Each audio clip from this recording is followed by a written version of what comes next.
Talkin Money.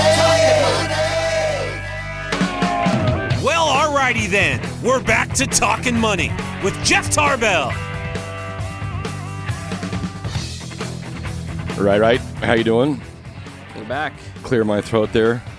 Yes. I was telling John Fodero, Jeff Tarbell, and Talkin Money.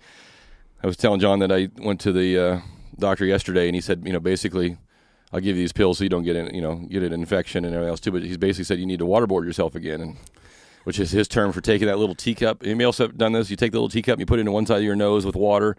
It goes up through your brain and comes back out. Yeah, I've done that. Problem is there's no brain in mine, so I need about 1.5 gallons to fill. But it feels like you're drowning yourself, but it does. It's a huge relief if you do it right and get it cleaned out. So I ran out. My waterboarding kit was missing, so I had to find that. Self-inflict. I had to self-inflict. I used a little squirt. I don't know. Just use the hose, I guess. Maybe that wasn't the problem. Mainline it. That's right. Little fire hose. Hey, 339-1140, 1-800-920-1140. You can text us at 441140 if you want to jump in this morning. Anything that tickles your fancy, we can talk about. We did get we had a quiz question. What was the question again? I forget. The question was, where does the state of California rank as far as credit score from our country? What was our score in the state? Our score, 677. So that's not great. Now that's an average score for the whole state, right? Correct. So that's not great, but it's still good. I mean, that's in the financeable world, so that's better. Sure. So I would say that would put us, if you asked me to guess, I would say probably in the top 15, somewhere in there. That's probably a good guess, yeah.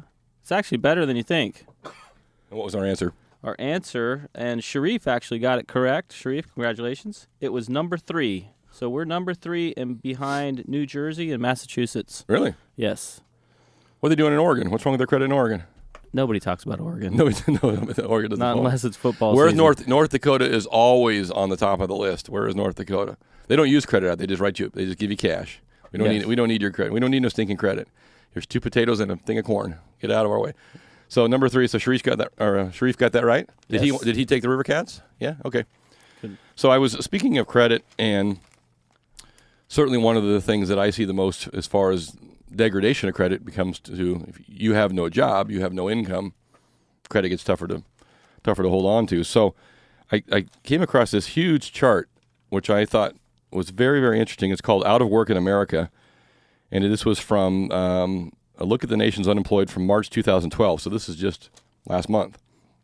And you start looking at who's unemployed and why they're unemployed, and there's some, it's pretty interesting numbers. So there's approximately 141.4 million people that are employed, that have a job.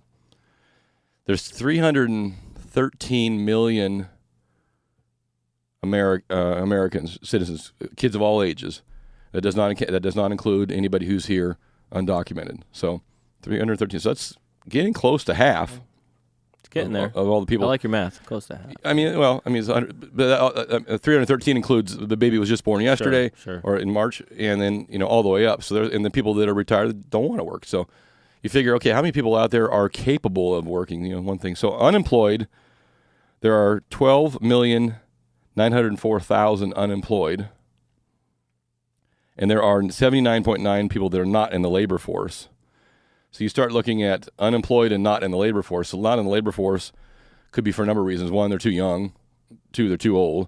Right. Or 3, they don't want to be. And so they break that down by. This is where I think you get into the interesting numbers. So you start looking at, okay, who's out there who really wants a job but can't find a job. So you have the people that are not in the labor force, but they do want a job. So this is what I would consider the people that are unemployed. Absolutely. I mean, really, they're out there saying, hey, look, I'm willing to work. I'm ready to work. I can work. I just can't find what I need. So not in the labor force, but want a job, 6,041,000 people. So that's percentage-wise, that's not a big percent of our group, but that's if you're one of the 6 still a lot. If you're one of the 6 million, it's important to you. Okay, now the second group was a lot smaller. Searched for a job, but not in the prior 4 weeks. Available to work, but discouraged. A big category. So basically, I was looking, but in the last month I just kind of quit. Probably because I'm getting some unemployment and it's not killing me to not have a job. There's only 865,000 of those people. Wow. So that's a very, very small percentage. And searched and available but have logistical issues, 1.5 million people. I'm not sure what logistical, maybe I can't get to my job or have some kids or some other things too. So you say, well, there's 12,904,000 unemployed, but only 6 million of them are out there actually looking for a job and want a job. So the numbers. That's why statistics are so hard. They say, well, how many people are unemployed? Well, how many people are actually actively looking, able to work, ready to go? And according to this, it's just maybe a little less than 7 million people, which in the scope of 313 million is not much. Not much. But that's 7 million jobs that we need to, if we had them, people would search. And I was listening to somebody the other day, and he was talking about people that the states that have jobs and states that don't. And the number, and they went into some of those numbers a little further and said, well, would you move for a job? And the large percent of them said they would not leave the area for employment, which I find fascinating, because you go back to what would have happened to our country, and you go back all the way back to the American Indian who stood around and said, geez, there's nothing to eat, there's no elk, there's nothing to hunt here. Damn, I guess we're in trouble. We're all going to starve to death. Let's just sit here, or we can move. Maybe they'll walk by. I mean, it's like where in history did we ever say, geez, the job hasn't walked through my front door, so I guess I can't find one. I thought it was interesting, and I don't have those numbers. I don't want to say any numbers, but it was a large percentage saying, hey, we could find you a job across the country, 2 states away, or you're going to have to move. And I don't want to do that. I don't want to move my family. So I think that was an interesting comment on.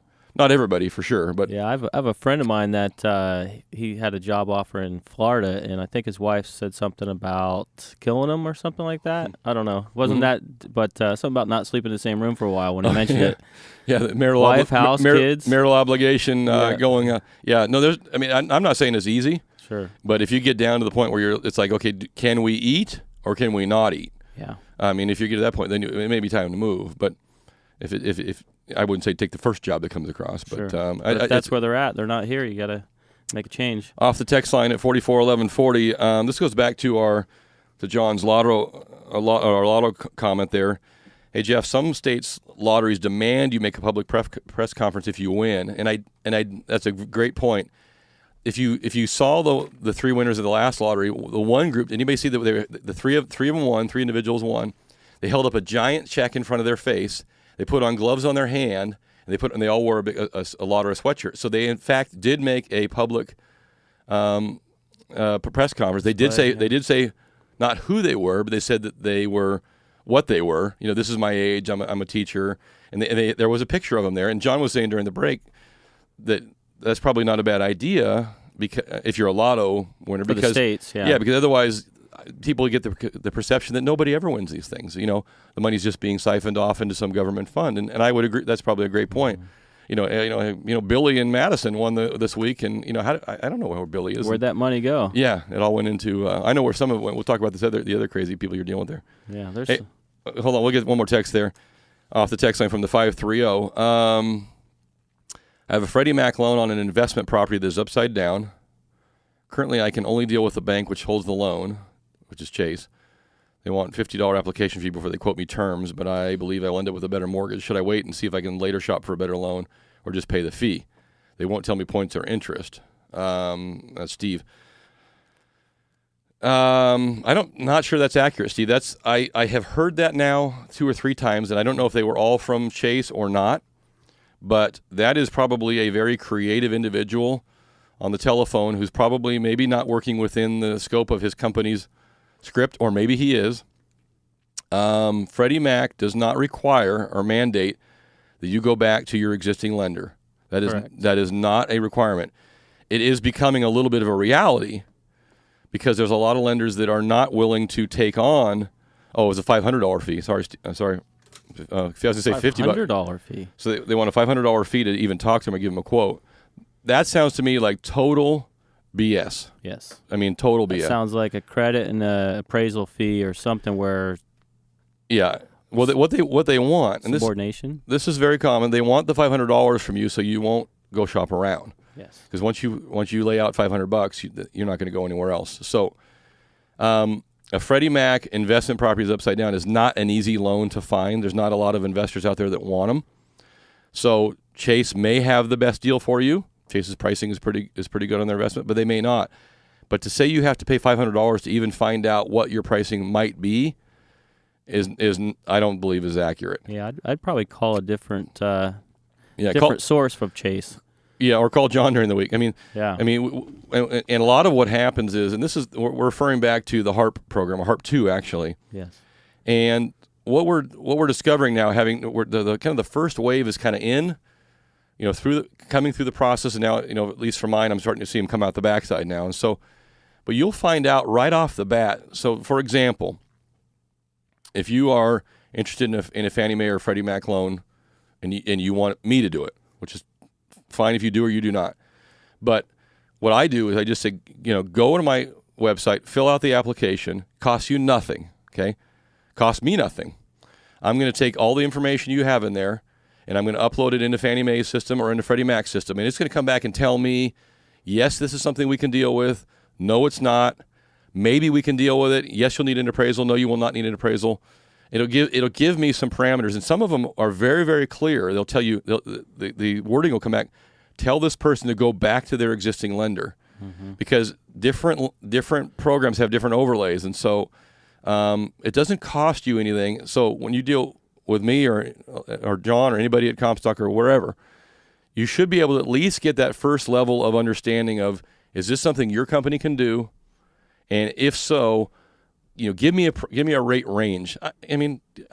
John, I'm sure Steve's not telling me, give me this rate and fee at this particular second. I want every penny of it. I want to know exactly. But give me a range, okay? You're between 4.3 and 4.5, depending on when we lock this thing. And these programs run a little bit higher than a regular loan. And if it's an investment property, it's going to be a little more too. And if it's investment property, it's going to be a little bit more too. But that's okay. But you should at least be able to get a window of idea, because Steve might be at 5%. Sure. If he's at 5%, then don't waste your time. Right. Your rate's just fine. So I don't think that's right, Steve. I think you can get better information for free, at least initially. You may end up back there anyway, but at least figure it out. Right. Before you spend $500. Before you spend $500, yeah. I don't agree with that. Somebody's locking you in somewhere, sounds like. So if you're running into similar issues, you can give us a call, 339-1140. You can text us at 44-1140. I am seeing that a couple things on these HARP deals. And for one, I get this question every day. You cannot roll your first and second together. No. This is and the second can say yes or no to the first. I had that question a lot this week too. Yeah. I didn't know they could say I couldn't do it, but because you have to. I think that people forget what a first and second is. When you do a second mortgage or a line of credit, it doesn't say this is a second mortgage. I mean, it might say this is a line of credit, but it doesn't say you're in second position. You could be in first position. A first or a second is dictated by the date you recorded these different items, right? So I bought my house. I have a $100,000 mortgage on it. Then I put a second on it for $50,000 a year later. And the minute you pay off that first by refinance, the second becomes the first, because by date. Unless you ask them to subordinate, and the term is subordination. You ask them to sign a form saying, "Hey, look, I will step back behind your new first mortgage and stay in the second position, or a junior lien position." And now think about this for a second. So I asked John, John's holding a $50,000 note on my house, and I own $100,000 right now, and I'm going to pull out some more money. I'm going to take out a $150,000 new loan. So I put John in a worse position, because before he was only behind me $100,000. Now he's behind $150,000. So John may say, I don't want. Now, if the house is worth $1 million, John says, I don't care. Right. The house is worth $156,000. John's going to say, no way. I'm not going to do it. So we have to go ask these second mortgage holders to subordinate, stay in second position, and they can say no. Right. And generally, they're going to charge a fee, generally speaking, anywhere from $100 to $350 for them to look at the criteria and make a credit decision whether they want to or not. Right. Now, my experience with a lot of the local credit unions is the first thing out of their mouth is no. No, we're not doing it. Nope. Right. And then you have to go one step up or two steps up to the boss and say, hey, look, you guys are already upside down. I mean, you guys already don't have any equity in this house, you meaning the second mortgage holder. If this house goes sideways, you're getting nothing and a letter to follow. So what is the risk to you to allow John to take his $100,000 mortgage. Yeah, it's 103 now because he put some closing fees in there, but his rate went from 6.75 to 4.5. Saving him $140 a month. Now he's finally looking like, okay, he's got a different attitude about his property. Now he's freed up a couple $100 a month or so. How are you being harmed? And that's it's getting down to that point with some lenders that you have to personalize it and say, hey, look, if you don't help me, or if you don't allow this, then what do you gain? I mean, you don't gain anything. You're not losing anything you haven't already lost. Yeah, and a lot of people that are doing these products now are taking some of the extra money and paying off the seconds, doing things of that sort. Yeah. We're gonna take a break. You got another quiz question for us I there? do. 339-1140, 1-800-920-1140, or you can text us at 44-1140. We're gonna get one more quiz question here. Your choice if you want some River Cats. I've also got a gift certificate to Hellwig, their Friday night concert series. You want a gift certificate up to Hellwig Winery and Amador. I'll talk about that when we come back as well. And always got our gym boys and our. I think we might even have some. We have some IMAX too if you'd rather go see a movie. So let's do this. You got River Cats, you got Hellwig, you got IMAX, or you got gym boys. Your choice. 339-1140, 1-800-920-1140. What's the quiz question, Johnny? Quiz question. So, which country has the highest, or what is the cost of postage in which country that's the highest? I'll give you a hint. It's Denmark, and the cost of postage is how much? So a 45-cent stamp here costs how much in Denmark? Okay, Yes. That's our quiz question. And they're the highest in the world? They are. Okay. Yes. And by a lot, I think. By a lot. Yeah. This is for the cost of a first-class stamp. Okay, 339-1140, 1-800-920-1140. If you're mailing a stamp in Denmark, how much is it going to cost you? This is Talkin Money. My name is Jeff Tarbell. That's John Fodorero. We'll be right back.